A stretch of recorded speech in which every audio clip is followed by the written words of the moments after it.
So let's go back to the scenario that I talked about, my own story, Garda So I had a situation on my hand. I wanted to grow the business, but I couldn't because I was worried that somebody's going to destroy my brand.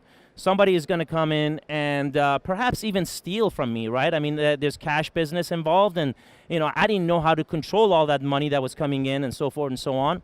So, so all of these problems are gone away with the franchise model. As you can see here, that because of the fact that the franchisee has spent the same money you have spent in starting that location, he cares about this business just like you care about it. More importantly, you have a stick over their head. Why? Because if they ever step out of line and do something that is not desired, or it's outside of the requirements that you've set forth for them, you can take that franchise away from them.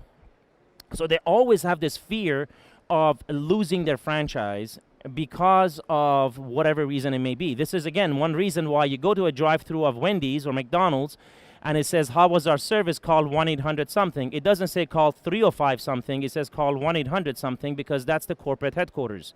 They want to hear from you as the client how that franchisee is doing. If that franchisee gets multiple bad reviews or bad remarks, they'll punish the franchisee, and eventually they can shut him down. They can take that franchise away from them. So you have a full control over these operations. More importantly, guys, no liability for you. So that means I can, in my scenario, I could go to sleep comfortably knowing that a child in Taiwan is being ID'd right now and is being handled by one of my Garda representatives without me being liable. And that's another beautiful thing about franchising. So you franchise your business to get immediate and rapid expansion into your brand because you don't have to spend a dime of your money to expand your business. Some of these business owners come to us, and I have the pleasure to speaking to multiple business owners on a weekly basis, and they say, listen, I'm about to open my third location or fourth location. And my comment to them always is, why? Why don't you franchise your business? You're putting more of your money out there. You're putting more of your time out there. You're spending less time at home with your wife or your husband. You're spending less time with your family. You're taking on more liability. Why don't you just franchise your business? Let someone else own it. You sit back, relax, and collect your 6, 7, 8%. Brand recognition. Every time you open a second location or third location by your franchisees, you're not paying money, but guess what? They're advertising your brand for you. As a result of that, you're getting this tremendous brand recognition, once again, with other people's money. You get an immediate infusion of cash. So they pay you that huge franchise fee up front. So that franchise fee of $20, $30, or $40,000, multiply that by 10 or 15 or 20 of these things that you can sell in a year, you're putting together a very nice portfolio for yourself. So of course, you're getting on share of the revenue as well.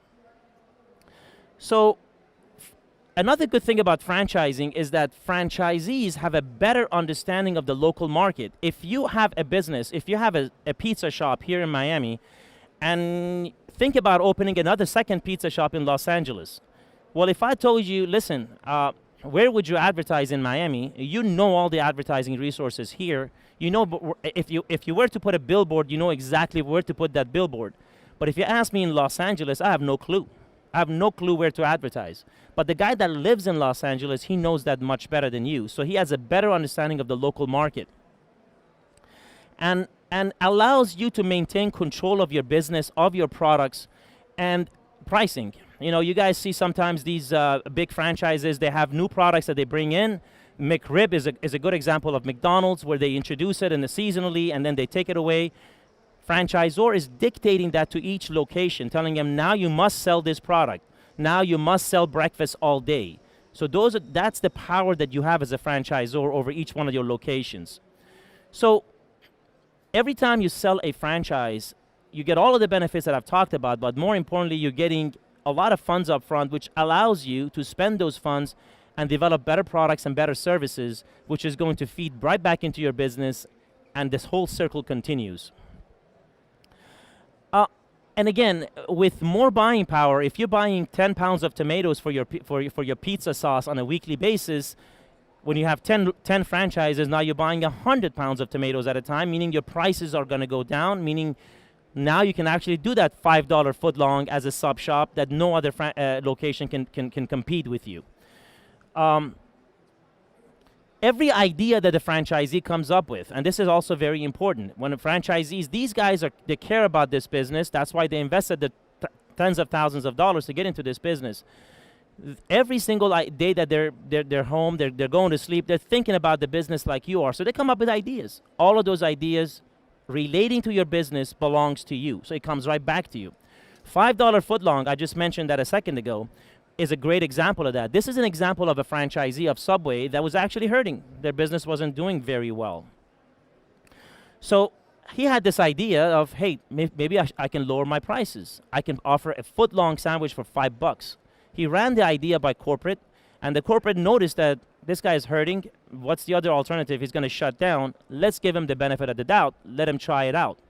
So he actually put the signage out there and said $5 footlong. The next day he had a line out the door. And that's the whole idea of $5 footlong that's been running for so long now with Subway was born. So the franchisee came up with that idea, and it was owned by the franchisor. Tropical Smoothie Cafe is another very good example of that. So there was a local franchisee here in South Florida where, customers are not there. You began mixing things, and he started putting avocado in one of the shakes. South Florida, avocado is a pretty good product here. So he put avocado and coconut juice or whatever he did, and he came up with this whole tasting thing, and he ran that by the CEO of the company, and he liked it. He tasted it, he liked it, he loved it. It became a menu item. So a lot of the menu items that you see on restaurants and places like this come from franchisees.